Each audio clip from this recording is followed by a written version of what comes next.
Magandang umaga po, no? Magkomento lang po.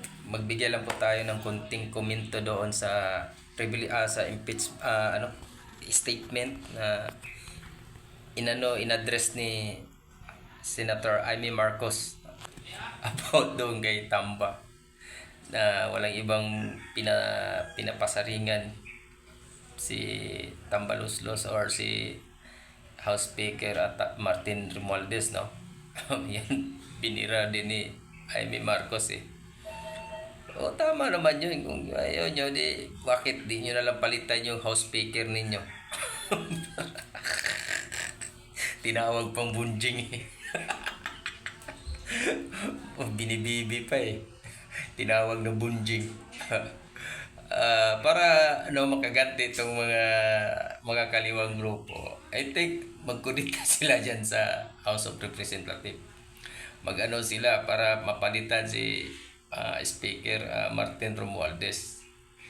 Dahil unang-una, ngayon pa lang wala na eh. Wala na silang options eh. No? Tingnan mo nga si Laila de Lima, si Congressman Laila de Lima. Nag-privilege speech, binanata na niya si President Pungit. Ano na daw yung mga yung sa SONA, hindi daw siya satisfied doon sa result ng SONA eh.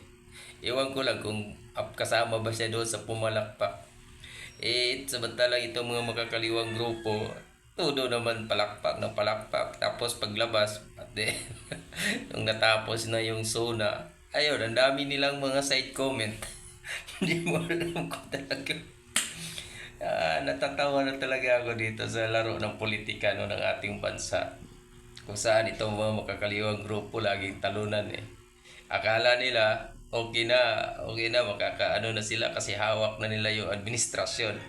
Ngayon, hindi kumikiling yung panahon sa kanila. Ngayon, binanata na naman nila yung administrasyon ngayon.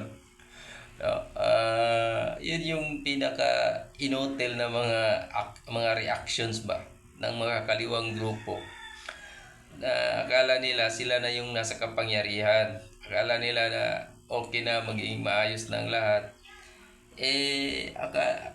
Ang ko lang dyan, mas maigi pa mag-re-elect kayo ulit eh. Palit tayo na si Martin Romualdez dyan. Kasi yun lang yung nagbibigay ng dyan eh. Napaka-inotil na House Speaker eh. Kaya anong sabi ni Senator Amy Marcos ngayon, minahal siya ulit ng mga taga-DDS, no? Bumalik ulit yung tiwala ng mga taga-DDS sa kanya dahil gawa nung sa reaction siya na si Bonjing at binibibi pa. Kaya kung gusto nyo, palitan nyo na lang yung House Speaker ninyo dyan sa maraming umaalma doon ngayon. Lalo na itong dalawang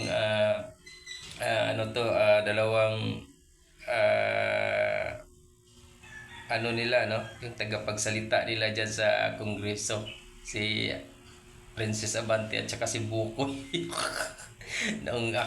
Yung reaction ni Bukoy nangiwi eh. Para din sabi pa ni Abante, yung accountability at saka transparency ang kailangan eh. Tapos yung taong bayan ang natalo din. Paano ba natatalo ang taong bayan? Wagi nga yung 32 million dyan eh. Di ba? Kasi yung impeachment na archived. Tawa pagka inutil talaga itong mga Tapos si Bonjing pa dyan, si Bonjing ginagawang katatawanan ni Amy Marcos to. Si Bonjing, kung gusto niyo palitan niyo na lang si Bonjing dyan sa bilang House Speaker. Ayun lang po yung mga naway patuloy po tayong mag-comment po kayo para sa sunod na episode ng vlog natin. Ko po kayo, no?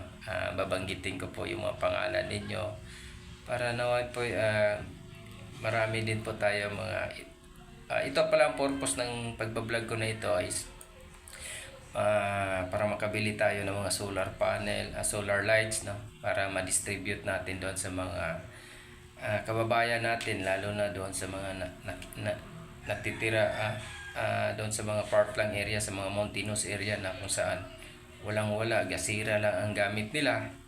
So, kung gusto nyo pong mag-donate po sa for GCash, ko po yung GCash dito naman po sa video na ito, yung GCash number. Tapos ibibili po natin ng mga solar lights para mabahagi po natin, ma-distribute po natin doon sa mga kababayan natin na nasa malayong lugar na gasira lang ang gamit nila. So yun po ang purpose ng pagbablog na ito. Naway suportahan nyo po. Maraming salamat ulit mga kabayaning Pilipino kung saan man kayong lupalop ng mundo. Naway mag-ingat po kayo lagi. Maraming salamat po.